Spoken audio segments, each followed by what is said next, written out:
যে আমার বড় আব্বার, আমার ভাইয়ের আশেপাশের যে ঘরগুলো ছিল প্রায় 8টা ঘর একদম পুরা দেওয়া হয়েছে। আমার ছোট বোনকে মারা হয়েছে, ও ক্লাস 11-এ পড়ে, ওকে লাথি দিয়ে মারা হয়েছে। ওই ভিডিওতে যার চিৎকার শুনতেছেন সে আমার বোন। আমার বাড়িতে আমার মা ছিলেন রাত্রে, আমার মা অসুস্থ ছিলেন। আমি মুনতাসির মামুন লোক প্রশাসন বিভাগ, ঢাকা বিশ্ববিদ্যালয়ে পড়তেছি মাস্টার্সে। আমার আরেকটা পরিচয়, সেটা হলো আমার বাবা উপজেলা ভাইস চেয়ারম্যান। আমার বাবা হলো স্বৈরাচারের দোসর, আমি তার ছেলে। আমি হলাম একটা স্বৈরাচারের দোসরের ছেলে, যে কিনা হলো ভোট চুরি, ভোট ডাকাতি সহ সবকিছু পার্টিসিপেট করছে, মৌন সম্মতি দিছে। আমি হলাম তার ছেলে। তারপরেও আমার যারা হলে আমার সাথে থাকেন, আমাকে চিনেন, তারা জানেন যে আমি অ্যাক্টিভলি পার্টিসিপেট করছি আন্দোলনে।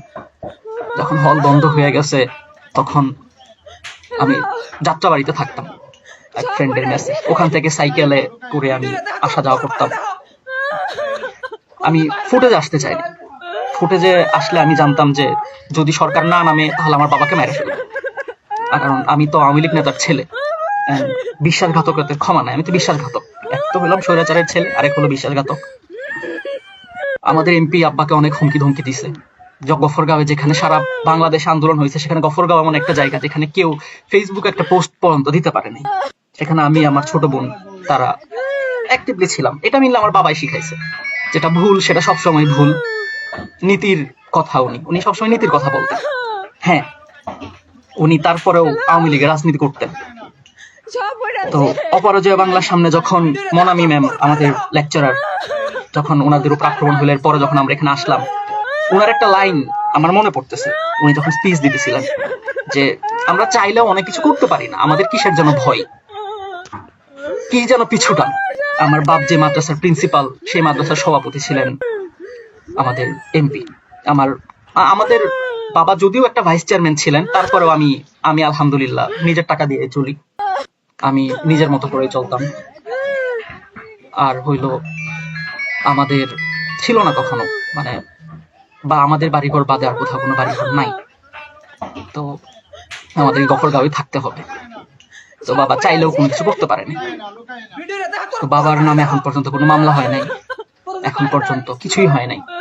তো যদি আপনারা পারতেন বাবার, ঠিক আছে, মামলা দেন, অ্যারেস্ট করেন। এখন পর্যন্ত যদি হয়তো হয় না, এখন যা হবে সব মিথ্যা মামলা হবে। তা না করে আপনারা কি করলেন, সন্ধ্যার সময় আমাদের বাড়ি ঘর পুড়ায় দিলেন, আমার বোনটাকে মারলেন। তো এই ছিল মানে বেইমানির রিওয়ার্ড। আপনাদের সাথে আমি আন্দোলনে গেলাম। ভাই এত কিছু দেখার চাইতে ওই দিন যদি ওই চানকারপুল মোড়ে ভাই গুলি খায় পড়ে যেতাম, সেটাই তো ভালো হইতো আমার জন্য। আপনারা আমার জন্য সেটাই ভালো হইতো না ভাই? কি বলবো আমি, আর অভিযোগ জানাইতে আসে নাই। আপনারা মানে ধন্যবাদ এত কিছুর জন্য, ধন্যবাদ বাংলাদেশ। আমার আন্দোলন মানে এত কিছুর জন্য আপনাদেরকে ধন্যবাদ। আমার ছোট বোনের লাথি মারার জন্য, তিলে তিলে গড়া স্বপ্নটা পুরা ফেলার জন্য ধন্যবাদ আপনাদেরকে। স্বৈরাচারের দোষর হিসেবে আপনারা যে শাস্তি দিয়েছেন, এটার জন্য অনেক ধন্যবাদ।